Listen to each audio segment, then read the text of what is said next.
Assalamualaikum warahmatullahi wabarakatuh. Kami dari kelompok 2 ingin menjelaskan mengenai studi kasus yang kami pilih pada mata kuliah profesi pendidikan yang diampu oleh dosen Bapak Amyudo Prastowo, MPD, dan Ibu Dr. Nurjati, SPD, MSI. Baik, kelompok 3 terdiri dari saya sendiri, Fatima Azara, NIM 20030200023. Yang kedua ada Sri Haryati dengan NIM 20030200047. Yang ketiga ada Erlin Septiani dengan NIM 20030200049. Baik, ada pun langkah-langkah studi kasus. Yang pertama, pemilihan kasus. Bagaimana kami memilih kasus tersebut? Yang kedua, pengumpulan data dari kasus tersebut. Yang ketiga, ada analisis data. Mengapa kami menganalisisnya? Yang keempat, perbaikan dari kasus tersebut. Yang kelima, penulisan laporan. Baik, untuk materi pertama saya alihkan kepada Erlin Septiani. Kepada Erlin Septiani dipersilakan. Terima kasih kepada moderator.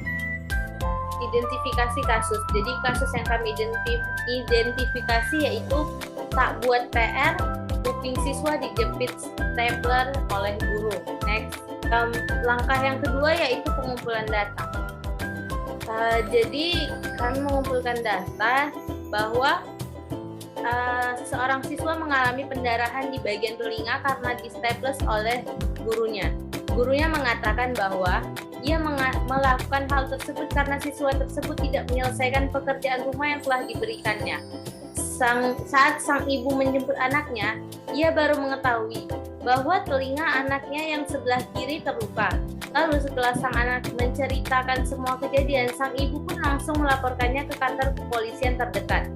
Menteri Pendidikan dan Inovasi Kota Sabah menegaskan bahwa seharusnya guru sebagai tenaga pendidik harus dapat memahami masalah muridnya dan memperlakukan mereka seperti anggota keluarga.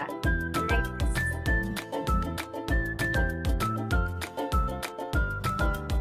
Setelah mengumpulkan data-data yang diperlukan, kami menganalisis data bahwa berdasarkan data yang telah dikumpulkan, saya menganalisis dan mendapatkan bahwa kasus tersebut terjadi karena siswa tersebut tidak membuat pekerjaan rumah atau PR yang telah ditugaskan oleh guru, sehingga hal tersebut membuat sang guru marah. Oleh karena itu, sang guru melakukan tindakan kekerasan berupa menstapler telinga siswa. Merupakan pendidik profesional. Tugas utama seorang guru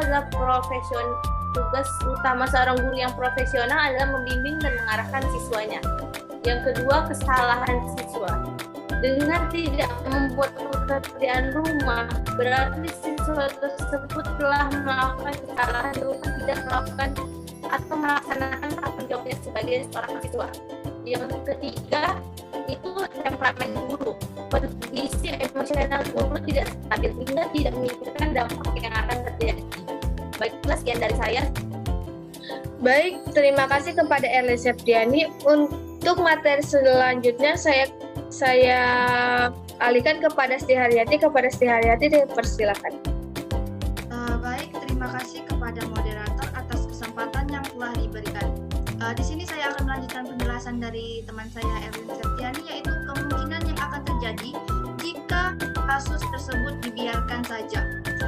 Apabila kasus seperti ini dibiarkan dan tidak ditindaklanjuti, maka akan lebih banyak lagi kasus-kasus yang akan muncul. Kasus-kasus yang akan muncul akan lebih beragam lagi, seperti kekerasan psikis yang akan menyebabkan trauma tersendiri bagi siswa yang menjadi korban. Selain itu, pertumbuhan dan perkembangan kejiwaan seorang siswa pun akan terganggu. Emosi seorang guru akan seperti ini terus karena tidak adanya konseling. Guru-guru akan dicap tidak profesional disebabkan oleh satu kesalahan seorang guru. Di sini solusi yang kami dapatkan dari hasil diskusi kami yaitu sebaiknya diadakan pelatihan khusus mengenai keprofesionalan guru agar guru-guru dapat memahami dan mendalami semua tugas utama seorang guru. karena seharusnya guru yang sudah paham tugas utamanya tidak akan melakukan kekerasan baik fisik maupun psikis. Karena tugas utama guru sebagai pendidik profesional yaitu membimbing dan mengarahkan siswa. Mungkin dalam kasus ini siswa tidak membuat tugas, harus diberikan bimbingan serta mengarahkan siswa untuk mengingat tanggung jawab sebagai seorang siswa. Selain itu, guru juga harus berusaha memahami karakter dan kondisi siswa baik di sekolah maupun di luar sekolah. Guru harus memeriksakan dirinya kepada yang lebih tahu mengenai penguasaan diri, seperti mengontrol emosi dirinya sendiri, seperti seorang psikolog maupun psikiater. Takutnya guru tersebut memang memiliki kondisi mental ataupun emosional yang kurang baik. Dengan begitu, psikiater atau psikolog akan membantu guru tersebut mengontrol dirinya sendiri dan menyadari hal yang boleh dilakukan atau tidak, serta menyadari dan mengingat apa dampak yang akan didapatkan ketika tidak dapat mengontrol emosinya.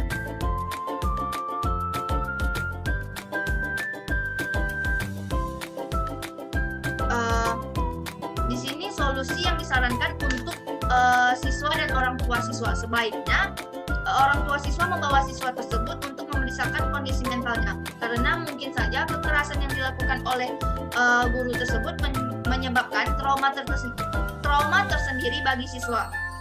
Trauma seperti takut untuk datang ke sekolah. Orang tua juga harus peduli dengan lebih memperhatikan anaknya, seperti menanyakan pekerjaan rumah yang telah diberikan oleh guru sehingga dapat menjalankan kewajibannya dengan baik dan benar. Baiklah, tadi dari yang telah kami bahas dapat disimpulkan di sini pendidikan dan inovasi Kota Sabah menegaskan bahwa seharusnya guru sebagai tenaga pendidik itu harus dapat memahami masalah muridnya dan memperlakukan muridnya seperti anggota keluarga sendiri. Di sini guru dituntut untuk mengetahui karakter muridnya baik di dalam sekolah ataupun di luar sekolah.